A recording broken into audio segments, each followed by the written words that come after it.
अणुवर्त विद्यालय के ऑनलाइन अध्ययन सत्र में आपका स्वागत है। मैं विष्णुकांत शर्मा कक्षा 10 के तृतीय अध्याय आनुवंशिकी के अंतर्गत आनुवंशिक शब्दावली का आज अध्ययन करेंगे।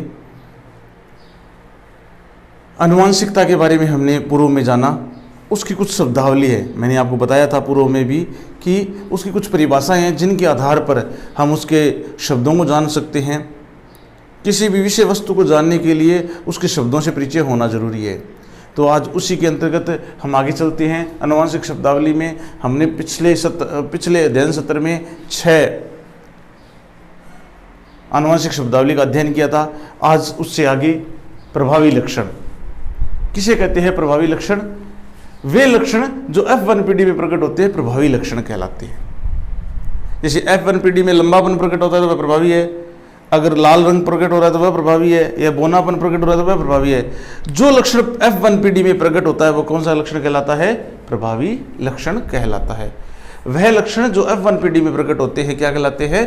प्रभावी लक्षण कहलाते हैं। अप्रभावी लक्षण इससे जस्ट अपोजिट, वे लक्षण जो F1PD में प्रकट नहीं होते अप्रभावी लक्षण कहलाते हैं।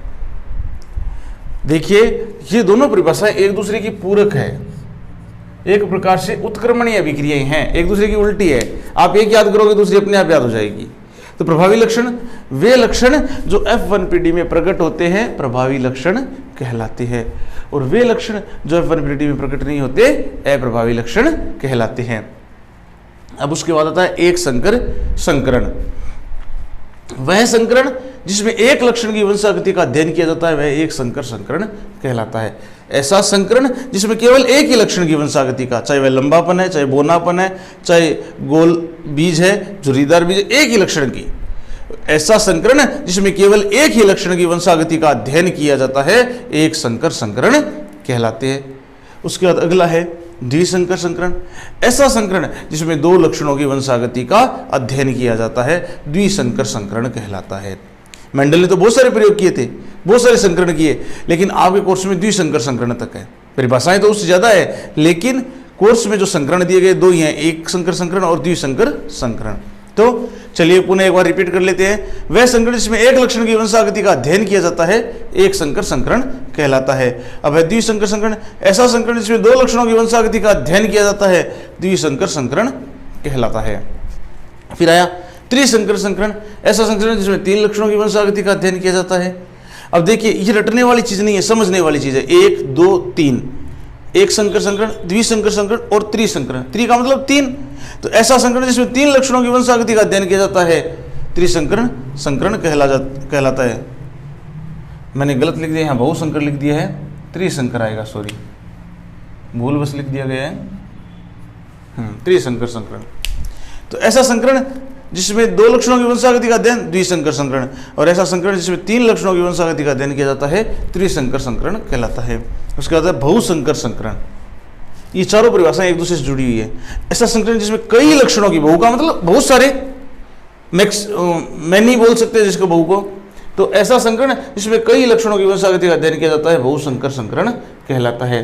देखिए, ये चारों परिभाषाएं अपने नाम के अनुसार बनी हुई है। ये 2 परिभाषाएं अपने नाम, प्रभावी लक्षण जो F1PD में प्रकट होता है, अप्रभावी जो F1 में प्रकट नहीं होता, उल्टा उसका। एक संकर जिसमें 1 लक्षण की वंशागति का अध्ययन, द्विसंकर 2 लक्षणों की वंशागति का अध्ययन, त्रिसंकर जिसमें 3 लक्षणों की वंशागति का अध्ययन, और बहुसंकर जिसमें एक से बहु कई लक्षणों की वंशागति का अध्ययन किया जाता है।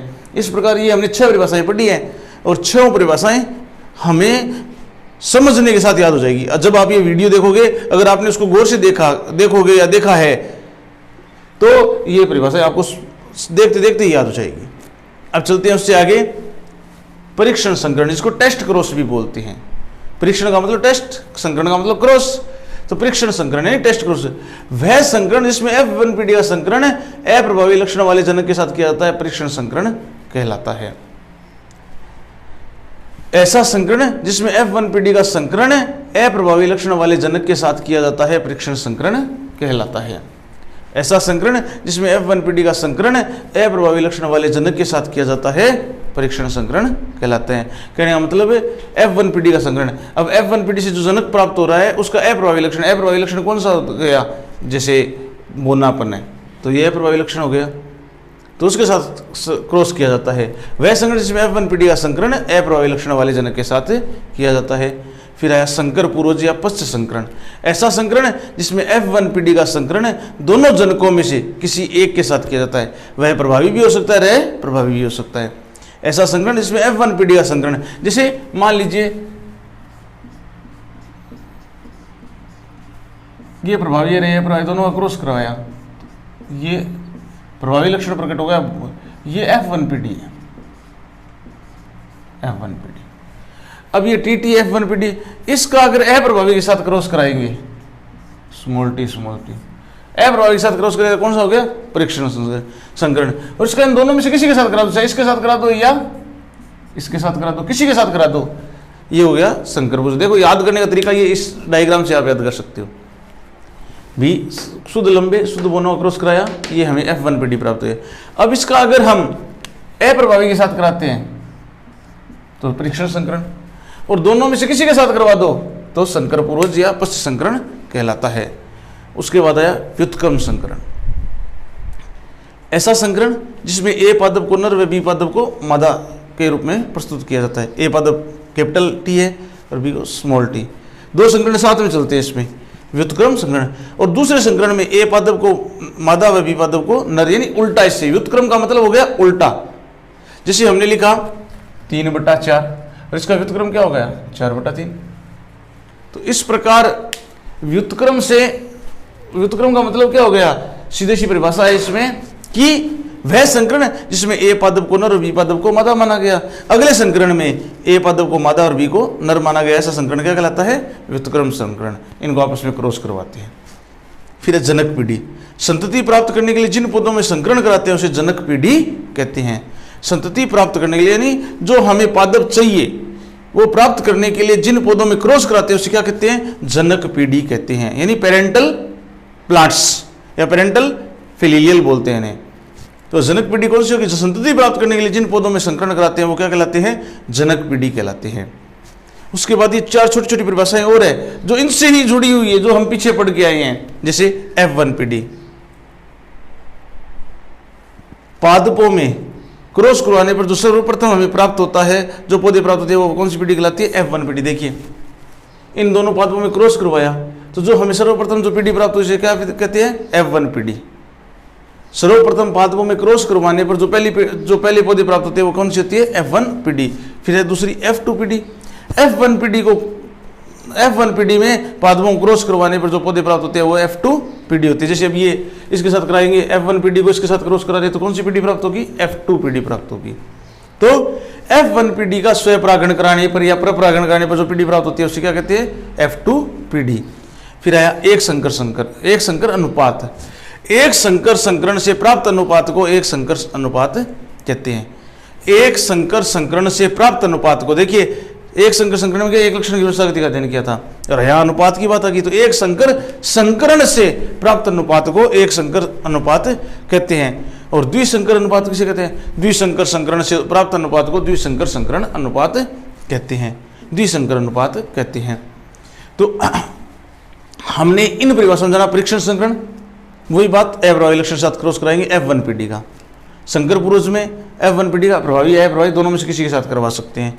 व्युत्क्रम संकरण में ए को नर बी को मादा, फिर दूसरे संकरण में ए को मादा बी को नर, उल्टा मान लीजिए व्युत्क्रम संकरण। जनक पीढ़ी, संतति प्राप्त करने के लिए जिन पौधों में संकरण कराते हैं उसे जनक पीढ़ी कहते हैं। F1PD, पौधों में संकरण कराने जो प्रथम पौधे प्राप्त होते हैं उन्हें F1PD। F1PD में जो स्वपरागण या परपरागण कराने से जो पौधे प्राप्त होते हैं वो F2PD। फिर है एक संकर अनुपात। एक संकर अनुपात किसे कहते हैं? एक संकर संकरण से प्राप्त अनुपात को एक संकर कहते हैं। और द्विसंकर अनुपात किसे कहते हैं? द्विसंकर संकरण से प्राप्त अनुपात को द्विसंकर संकरण अनुपात कहते हैं। इस प्रकार हमारी ये अनुवांशिक शब्दावली आज पूर्ण हुई। हमने जो शुरू किए थे अनुवांशिक शब्दावली में शब्दों के बारे में जानने का, ये सारे 6 से पहले पढ़े थे और लगभग 14, ये टोटल 20 शब्द हैं। इन 20 शब्दावली को उससे पहले हमने जीन पढ़ा है, ठीक है।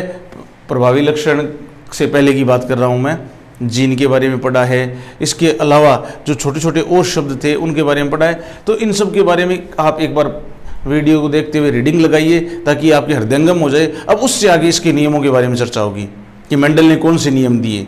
वहाँ आ जाएगा मेंडल ने एक संकर संकरण का प्रयोग किया, मेंडल ने द्विसंकर, तो वहाँ आपको मालूम होना चाहिए। या मेंडल ने जो नियम दिए उन्हें मेंडलवाद कहा गया। मेंडल ने मोस्टली 3 नियम दिए।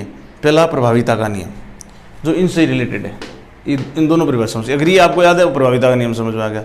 दूसरा पृथक्करण का नियम, तीसरा स्वतंत्र अपव्यवन का नियम, उनमें ये परिभाषाएं काम आएगी। तो इस प्रकार हम उसके बारे में जानेंगे अगले अध्ययन सत्र में। धन्यवाद।